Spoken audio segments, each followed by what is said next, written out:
Welcome to Chapter 4 of Lumaprints' Learning Tutorial Series. Today we will walk you through on how to prepare your image. Because there is a lot of information to cover, we'll split this topic into two parts. The first part, we will focus on how to digitize your physical prints, explain image sizing, and quality for printing, plus additional factors to consider to yield the best possible print for your customers. Before we get started, however, I want to emphasize the importance of preparing your image for print.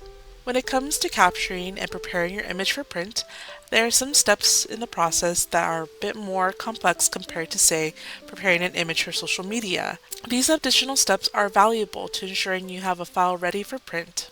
It is the professional presentation of your images that will elevate the value of your art, and when your customers receive a near replica print of your art, it will enforce the trust they have in you as an artist and as a brand. In learning on how to prepare the image for print, you also get an understanding of what factors affect the quality of your art for future reference.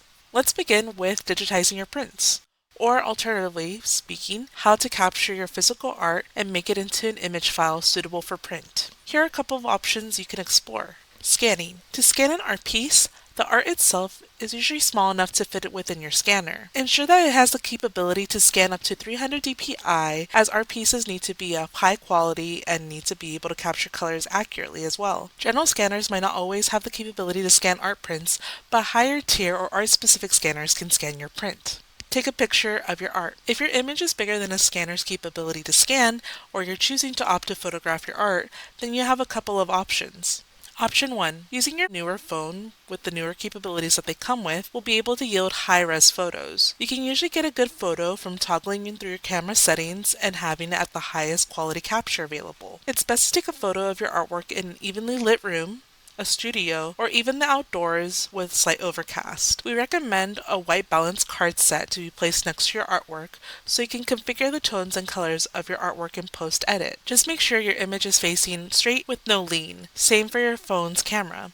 You can toggle grid lines to make sure that there's a proper alignment with your phone and the image. Option 2. Professional camera. For customers with their own professional camera, you can also capture your art piece as long as it's in an evenly lit area, like mentioned before. The idea is to capture the image to be as accurate as it is to the physical copy. Be careful with exposure and flash, as this could skew the look of your artwork. Similar to phone capture, the white balance card set is a good tool to have in the next time you capture your art. Option 3. Hire a photographer. Photographers and photography studios alike sometimes offer this service of taking photos of artworks, but even if they don't explicitly say so, it's worth asking if they can.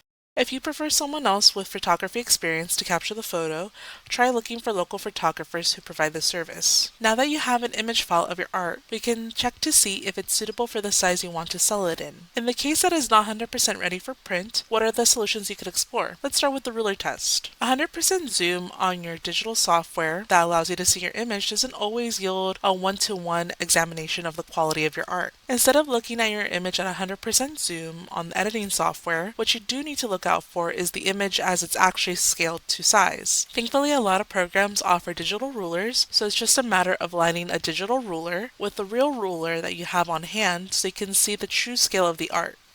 From here, a general rule of thumb is 200 or 300 dpi and the image scaling to the size I want to print. In the case of wanting to print for example, 24 by 36, I'll resize my image to that size first and then use my ruler test to see if it is true to scale and that my image looks good, like so. When it comes to the quality versus the scale of your art, if you're going for large sizes and by using the ruler test you realize that your image looks a little bit pixelated or blurry, here are some solutions to consider. The first one being retaking the photo of the art print. Sometimes a photo of an art piece comes out a little blurry, and that's pretty par for the course. It's worth retaking the photo once again if you want to remove the blurriness and spend less time editing in post. We recommend taking multiple shots of the same art piece at the same time and then selecting the best quality photo from that lineup. Another option is upscaling or enlarging larger pieces. There are online sources you can utilize if you would like to enlarge or upscale your photos for print. This is recommended on a case-by-case basis as it depends on the quality of the original image. If the original image is not too pixelated or blurry, then upscaling or enlarging for better quality will often work. In the cases of pixelated or blurry photos, upscaling the image might not yield the desired results. Here are some sites that we recommend, and if you want to utilize these, just know that they are a paid service. The next thing you want to check is the resolution. The ruler test is so important because in the cases where your art is 300 dpi and has big dimensions, it will not always entail that you will have a good quality image. Images with 300 dpi can still be blurry or pixelated based on how the image was captured, compressed, or created. As a tip, to prevent issues with the quality of your design, we recommend capturing or creating it at 300 dpi in the biggest size you intend to offer. DPI, or dots per inch. If an image has 72 dpi, increasing the dpi setting to 300 will not create new detail.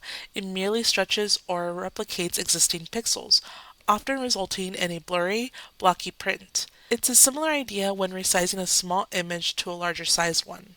File formatting. Keep in mind that when you upload onto Lumaprints, we only accept two types of image files, JPEG and PNG. Keep this in mind when you decide to capture your image and how you want to save it in your editing software. Naming conventions for your file. For future reference, once your image is in the Lumaprints library, having the size of the image will help you keep track of what files are suitable for your order. Lastly, canvas wrap, which is strictly for our stretch canvas and framed canvas products only, utilizing Lumaprints' options while ordering. For stretch and floater framed canvases, the sides of the canvas will be visible, which are called the wrap. On Lumaprints, we offer three types of wraps. Image wrap. This is the image wrap that will simply extend the image onto the sides of the canvas. Mirror wrap. This takes the edges of your image and mirrors it so it mirrors the components onto the sides of the canvas. Lastly, the border color wrap, which lets you choose whichever color you would like to be on the wrap of the canvas. In the case of the image wrap, where image goes to the sides of the canvas, you can always create your own wrap utilizing the guideline here. This is completely optional and recommended for those who are more familiar with Photoshop editing. For a quick solution of having all of the image stay in the front of the canvas, we highly suggest utilizing the mirror or solid color border wrap, which is available for you on lumaprints.com when ordering. Now you have a high resolution image ready for print. In this chapter, we covered how you can capture your art physically for printing, as well as guides on how to check for quality of your print and the solutions you can explore thereafter. It may seem a lot at first, but rest assured, these are all important components for your products and will make such a big difference once you apply this learning tutorial to your files for print. We hope this was of help to you, and in the next chapter, we'll cover more on the quality and appearance of your prints. Stay tuned till next time.